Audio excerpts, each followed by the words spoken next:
Magandang araw sa inyo lahat mga idol.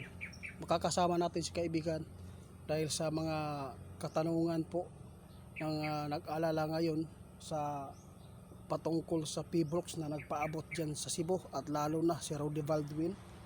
Talagang nakakakilabot itong impormasyon ngayon ng ating kaibigan.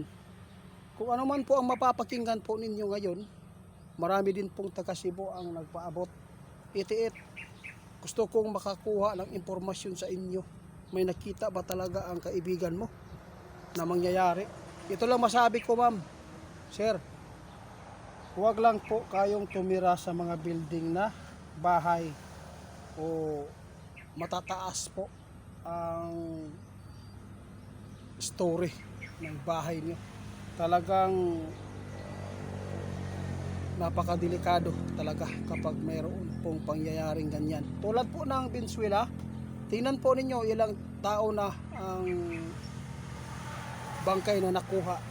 Mahigit 1,000 na. Imagine ninyo, bakit ba sila namatay? Bakit baligtas po ang nasa labas? Kasi yung nangamatay nasa building.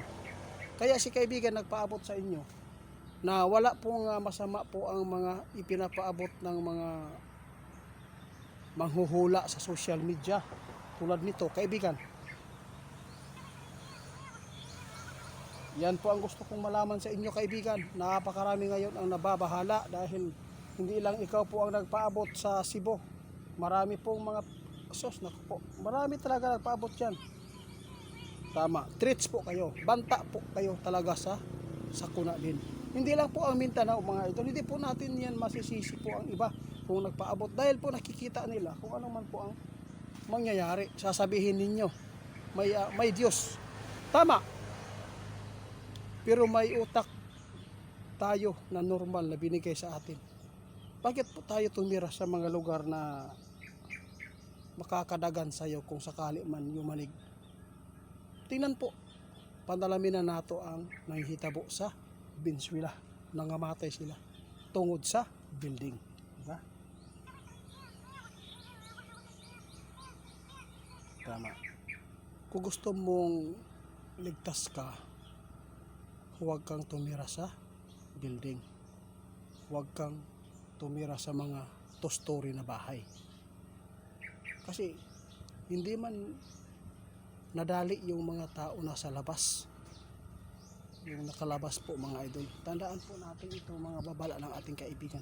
Walang ibang pinakadelikadong lugar ngayon ang nasa building ang pinakadelikado. Alam naman natin na lahat naman tayo nakakasagupa ng malalakas na lindol.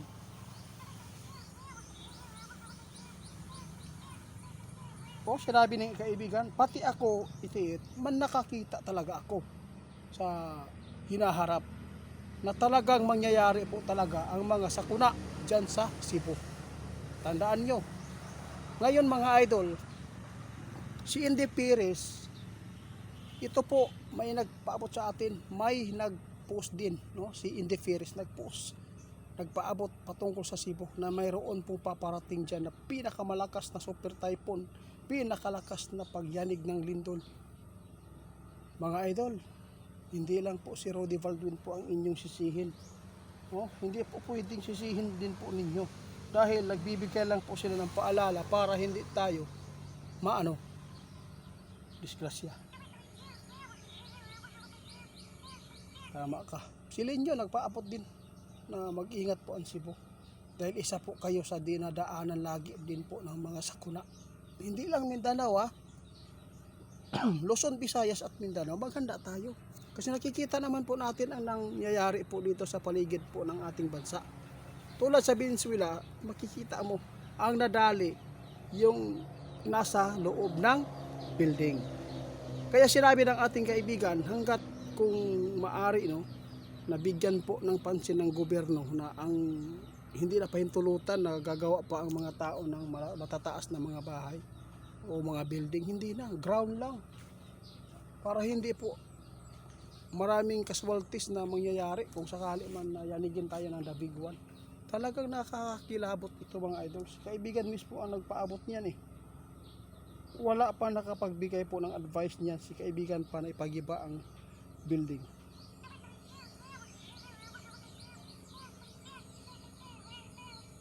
Talaga, yun po ang nakita nila. Alam po ba ninyo, ang magbibigay po ng kapahamakan sa lindol, ang bahay ng mga matataas. Kayo na lang bahala mga idol magpasya. Basta sinabi po ng ating kaibigan, ipagiba na lang. Sana papansin po ng government ko para maiwasan po.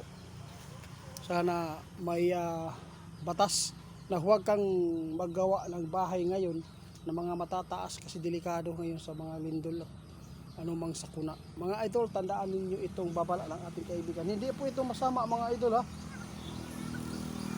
Oh, pati pa si Indivir, sabi ng ating kaibigan, nakakita po ng ganyan doon sa Cebu. Kaya hindi lang po sa Cebu ang mag-ingat, pati po ang Davao mag-ingat. Malapit kayo din po sa dagat. Talaga ang dagat mga idol, magbibigay po ito ng mga malalakas na lindol. Dahil sa ilalim po na yan, kung malapit ka sa dagat, sa ilalim na po na yan, kahit man ay lupa yung dinirikan mo, sa ilalim na yan, grabe po, dagat yan, tubig yan, sa ilalim yan Kaya, pasalamat tayo, may mga tao nagmamalasakit. Tapos binabas ninyo, dahil yun. Ang magandang ibas, yung mga magnanakaw sa kaban ng taong bayan. Maraming salamat mga idol